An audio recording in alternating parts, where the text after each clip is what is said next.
Estamos con Oscar Parrilli, un cercano colaborador de la expresidenta Cristina Fernández de Kirchner y el expresidente Néstor Kirchner desde el inicio de sus mandatos en 2003. Queremos alguna reflexión respecto del presente de la región, de Sudamérica, de América Latina, a partir de los últimos años en que fueron cambiando algunas de las condiciones que habíamos conocido en la primera etapa de los años 2000. Bueno, sin duda que si uno analiza los primeros 12, 14, 15 años de este siglo XXI en América del Sur y en Latinoamérica, y lo mira desde los 200 años de independencia de todos nuestros países, básicamente 1809 con la primera revolución en Haití y todos los procesos sucesivos se dieron durante estos años, los 200 años, las distintas revoluciones y los distintos procesos de independencia. Yo creo que nunca hubo en estos 200 años un proceso de tanta integración política, tanta integración cultural, económica, social y de gobiernos de tanta similitud. Primero, que entendiera la necesidad de la unidad de toda Latinoamérica. Segundo, la necesidad de la inclusión social y de parámetros de justicia y de equidad y de distribución de la riqueza de los países. Tercero, en la necesidad de la integración económica entre estos países. Cuarto, de que América del Sur fuera protagonista en el mundo con un mensaje único. Quinto, el rol del Estado, un Estado que sea protagonista no solamente de dar salud pública, educación, de dar vivienda, de dar trabajo, sino que además un Estado que en este mundo capitalista trabajara en función de la distribución del ingreso de manera equilibrada. Los procesos que se dieron, por ejemplo, ese hecho histórico que fue en el 2005, cuando todos los países de América Latina le dijeron en Mar del Plata no al ALCA, que era un proceso claramente de profundizar los lazos de dependencia de América Latina y América del Sur y Centroamérica con Estados Unidos y con los grupos financieros internacionales, eso se frenó. El hecho de que varios de nuestros países se desprendieran del Fondo Monetario Internacional. Bueno, todos estos procesos dieron, por primera vez en estos 200 años, un proceso de crecimiento, de inclusión social, como nunca se había visto en estos 200 años. Pero obviamente todos sus procesos tienen sus avances y sus retrocesos. Yo creo que en este momento estamos viviendo un momento que podemos llamarlo difícil, no solamente por lo que ocurrió en Brasil, donde hubo un golpe de Estado que destituyó a la presidenta Dilma Rousseff, lo que está ocurriendo en Venezuela, donde permanentemente hay un intento de derrocar al gobierno del presidente Maduro, lo que ocurrió en su momento en Honduras, con el presidente Zelaya, con Lugo en Paraguay, lo que ocurrió después con Evo Morales en Bolivia, lo que ocurrió con las elecciones acá en la Argentina y lo que está ocurriendo ahora con el proceso electoral de Ecuador.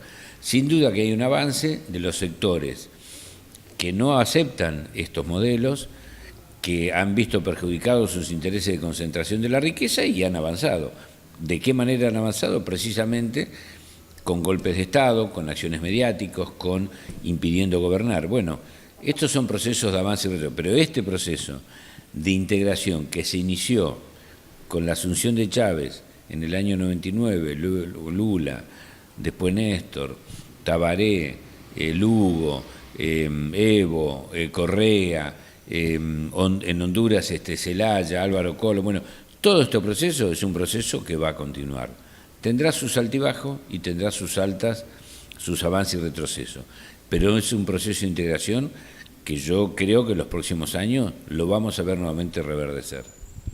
En el caso de Argentina, en el caso de Brasil, se empiezan a ver resultados concretos de las políticas que la derecha está aplicando. Concretamente en Argentina, donde hoy estamos, ¿qué es lo que se ve? ¿Qué es lo que empieza a ser muy evidente de la política aplicada por el presidente Macri? Bueno, en primer lugar, creo que iniciaron un endeudamiento brutal, 70.000 millones de dólares en 15 meses, una devaluación de más de un 50% y en los alimentos y en los medicamentos de un 80%, una pérdida del empleo muy importante, paritarias que han cerrado por debajo del proceso inflacionario y una situación económica que cada vez se viene deteriorando con mayor intensidad, además del atropello a muchas de las conquistas y muchos de los derechos que se habían logrado durante estos 12 años. No por nada han aparecido en los últimos 30 días manifestaciones populares en las calles nunca vistas desde hace por lo menos 14, 15 años. Todas las manifestaciones masivas y multitudinarias que vimos desde el año 2003 hasta el año 2015 fueron de apoyo al gobierno. Nunca hubo manifestaciones de esta naturaleza de crítica, salvo la que fue la pelea con los sectores agropecuarios, los sectores ligados a la exportación, con el famoso tema de las retenciones a las exportaciones del sector agropecuario. Pero era un sector muy específico y durante un proceso muy limitado. Hoy lo que estamos viendo es que esas políticas tan agresivas, tan duras, de una transferencia de ingresos tan grande de los sectores vulnerables de la economía y clase media a los sectores más poderosos, está teniendo sus consecuencias. ¿Cuáles son? La gente en la calle protestando. Tenemos todos los días en todo el país reclamos de fábricas que se cierran, maestros por sus reclamos salariales, de cooperativas de trabajo que tienen que cerrar, de conflictos con los estatales en prácticamente todas las provincias. Tuvimos el día de ayer una manifestación inédita en la historia de la educación pública en Argentina, más de 400.000 personas movilizadas en contra del gobierno, y todo esto en la medida en que estas políticas el gobierno siga se van a ir agravando. Pero lo nuevo, lo distintivo, es que, por ejemplo, ayer ya apareció muchas personas en los medios, incluso muchos medios afines al gobierno de Macri, diciendo: yo lo voté y me defraudó, estoy decepcionada, yo lo voté y me engañó, me arrepiento de haberlo votado. Y esto creo que es la nota distintiva de lo que está apareciendo en estos últimos días. ¿Cuáles han sido, a su juicio, los elementos más destacados de ese engaño que la gente está empezando a denunciar? Vino a decir que todo lo bueno lo iba a mantener, hizo exactamente al revés. No solamente una devaluación tremenda, dijo que no iba a devaluar, devaluó, que no iba a aumentar las tarifas, las aumentó en algunos casos el 1000%, con el caso del fútbol para todos, sacó el fútbol para todos, que era un gratis, que la gente podía verlo a través de la televisión pública, todo lo que había avanzado en derechos, en educación, se frenó. La distribución de las netbooks, la construcción de las escuelas, la obra pública está absolutamente frenada, ha habido una agresión brutal contra los medios de comunicación, una concentración en 2 o 3 medios hegemónicos, prácticamente todo el manejo periodístico y publicitario en la Argentina, bueno, ni que hablar del endeudamiento que ya mencionábamos, y además yo creo que se ha burlado de la gente, se ha burlado en varias oportunidades. Una, le preguntaron cuánto ganaba un jubilado y dijo que ganaba 9.000 y pico y un jubilado cobra 6.500 pesos. Dijo que la gente caía en la educación pública como si fuera denostando y desprestigiando la educación pública en la Argentina. Los planes de salud, el Ministerio de Salud implementó el 9% del 92%, del 100% que tenía que llevar adelante. Se han dejado sin efectos planes del dengue, vacunación. El PAMI, que es la atención médica a los jubilados, cada vez son más los recortes que están haciendo. Es decir, en todos los sectores él ha ido recortando y ha ido, digamos, engañando, y hoy la gente se está dando cuenta. El único que le ha prometido es a los sectores concentrados de la economía. Le bajó las retenciones, le bajó los impuestos, le permitió hacer el blanqueo. Están ingresando hoy no solamente dinero que se blanquea de la corrupción, del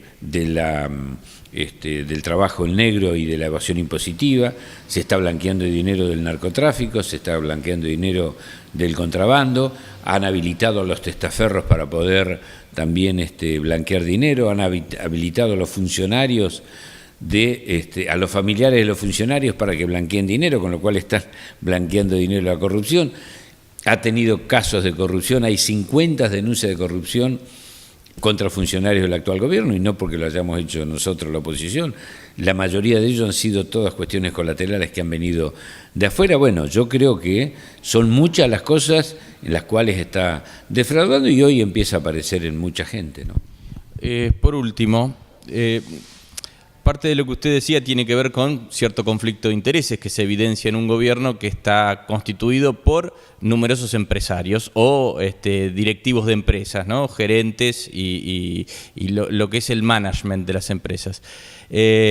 La promesa de la derecha cuando accedió en la Argentina tenía que ver con venir a generar un proceso de mejor gestión, de eficiencia del Estado. Y por la descripción que usted hacía, lo que han logrado es achicar el Estado, es hacer un Estado más débil, ¿no? Con despidos, con un Estado que, digamos, ya no dirige las acciones de la empresa privada, ya no es controlador.